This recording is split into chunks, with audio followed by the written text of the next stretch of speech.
Diwata, diwata, diwata. Oy mga kaibigan, baka akala ninyo ako manggagatas. Ay magandang araw sa atin lahat mga kaibigan. Ah, ano na ngayon?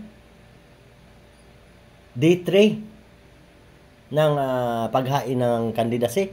Day 4. Pasensya na kayo, hindi ako masyado nagbibilang eh.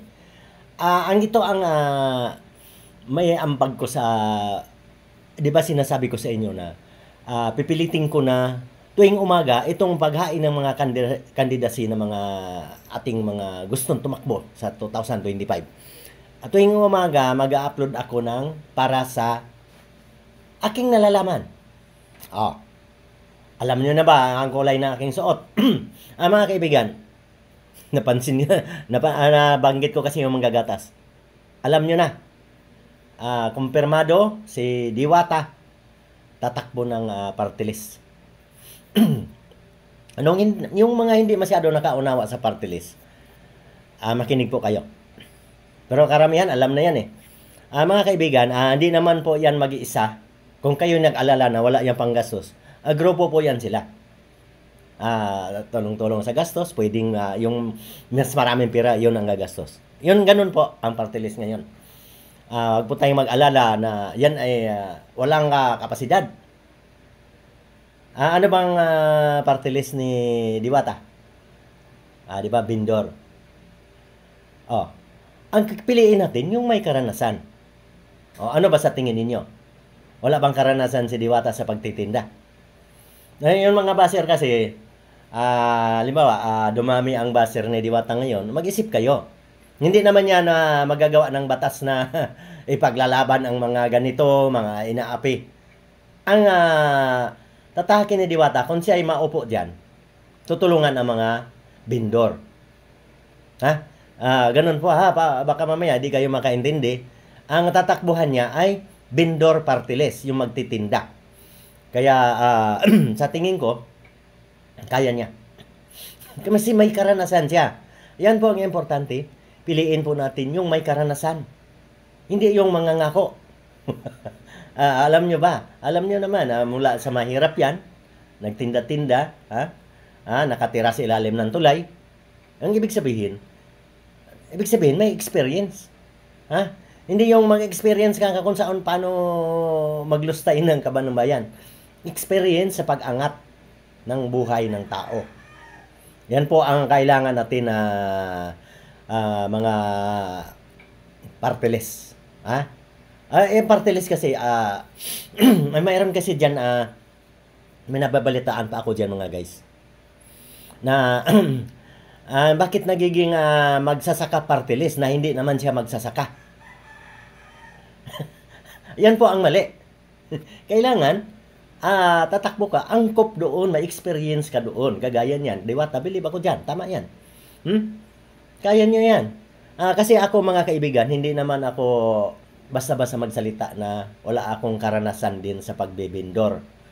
Ako po ay tumanda na sa pagbibindor. Naigapan ko ang aking mga anak sa pagbibindor. Kita nyo mga kaibigan, dito ako sa Santa Rosa, Laguna. Ito pong ibabahagi ko sa inyo ang kwento, kasi ang aking mga anak ngayon, ang 4 kong anak tapos na ng college. Iba-ibang kurso. Ang 2 kong anak ngayon ay nag-aaral ng college at malapit na rin makatapos. Sample na lang yung pinakabunso namin ngayon, second year college, computer engineering. At yung pangalawa dun sa bunso, next year graduate na ng pagka-teacher po. Nag-aral po sa PUP. Pinagpala po ng Diyos na nagkaroon ako ng mga anak na masunurin at naituwid ko kasi sila. Ginabayan ko mula ng maliit. Yun po ang aking experience. Kaya po, pagpili po natin sa halalan, mag-imbestiga po tayo sa YouTube. Mandali na ngayon. Isi-search natin kung ano bang karanasan nitong tao na ito. Huwag po tayong makita, kung mayaman na mayaman yung magtatakbo, sabihin natin, kayang-kaya na yan. Mayaman nga, kung hindi naman mabait. Di ba? ang gusto pa dagdagan yung kayamanan. Yun po mga kaibigan, piliin po natin mabait at may karanasan. Ha? Karanasan sa pagtatrabaho. Magtatrabaho kasi sa government. Hindi yung mag-uupo ka lang diyan sa sa Congress. Di pwede mag-upo ka lang na wala kang magawa. Yan po, piliin po natin mga kaibigan na may experience. Kaya po, sinasabi ko, itong si Diwata, pwede. Oh, bakit? Abogado ba ang ayusin ba niya yung mga kaso? Hindi eh. Mag-ayos siya sa mga vendor. Maganda yung ganun niya, plano. Iaayos yung mga pwesto ng vendor. At magtayo daw siya ng kooperatiba. Kooperatiba. Alam niyo ba yung koop? Na pwede kang umutang. Sigurado, marunong yan. Huwag masyadong mataas ang interest. Huwag 5-6 Diwata ha. Alam niyo mga kaibigan. Hindi po natin hinahamak ang ating mga kababayan na nagpapautang kasi po ako po ay baon sa utang. Ako ay bindor na hindi pa nakapag-aral ang aking mga anak. Pero ngayon sa awa ng Diyos hindi umiiwas na po ako sa utang kasi alam niyo magagalit po ang aking mga anak kasi may mga trabaho yan eh. Noon talaga baon sa utang, kabilaan. Alam mo ba nangyari? Di ba, may balance ka rito. Alam mo, maniningil na mamaya. Uutang ka doon sa isa. Para ibabayad mo rito. Para, di ba, nabayaran mo ito. Magre-renew ka ngayon dito. Yun naman ang panghulog mo doon sa kabila. Ganun po kahirap ang bindor mga kaibigan. Kaya, Diwata, ganun ang gagawin mo. Tama, mag-ano ka ng kooperatiba. Mababang interest para ang bindor ay kumita. Kasi kung mataas ang interest, yun na lang ang pinaghanap buhay natin. Yung may-ari ng kapital. Kooperatiba, huwag taasan ng interest. Yun po ang tama. Ngayon, ano pa? Ano pa bang dapat ko ipaliwanag? Ipapaliwanag ko pa ba? Na galing sa hirap yan at ito pa ha. Kung pala rin na manalo yan, hindi yan yung sinabing mangangako lang. Gagawa yan. Ibig sabihin, huwag kayong mag-alala doon sa panggastos kasi grupo naman yan hanggang 10 yata ang mga ganyan. Partilis. Wala naman ako masyadong experience sa ganyan pero alam ko, si Diwata, pwede sa kanyang tinatahak ngayon na partilis. Bindor. Sakto yan ha. Kasi wag yung kung ano-anong partilis na takbuhan mo, yung binili mo lang pala. Uso ngayon yan. Akala ko nga, kaya hindi ako nagbabalita kagad. Kasi nakikita ko yung si Diwata, pumupurma, naka-green. Sabi ko, tatakbo ito ng partilis. Akala ko kasi magpahawak siya ng ibang tao, pero siya pala mismo naghain ng candidacy. Tama po yan, Diwata. At ikaw, kaya mo yan kasi naranasan mo kung paano maghirap, paano umangat. Yan po ang kailangan natin, mga kaibigan.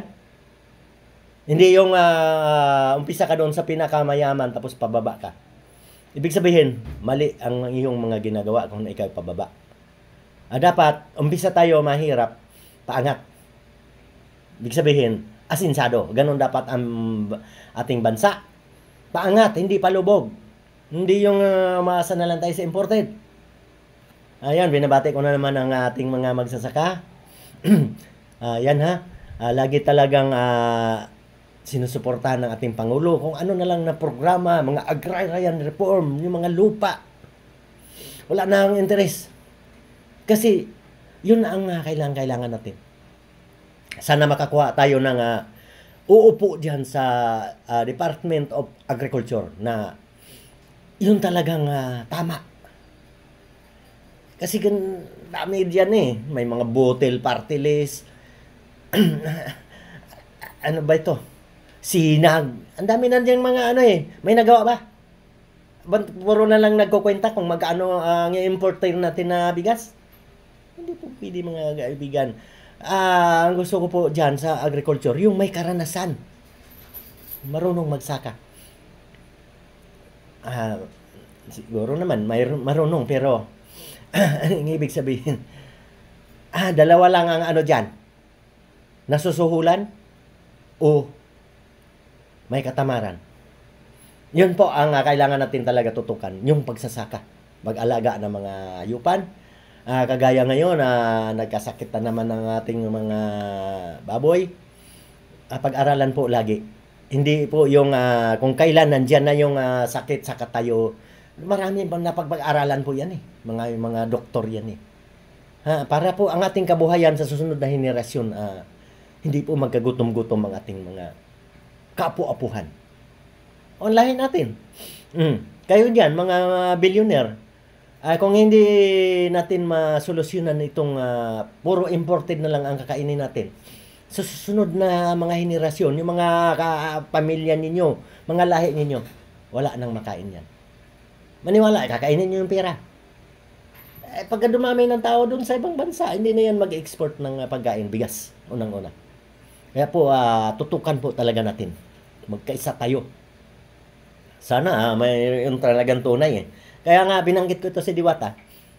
Kaya niya yan. Hindi ako manggagatas ha. Maraming salamat. Sana makapagbigay din ako ng ambag sa ating usapang politika. Ingat po tayo palagi.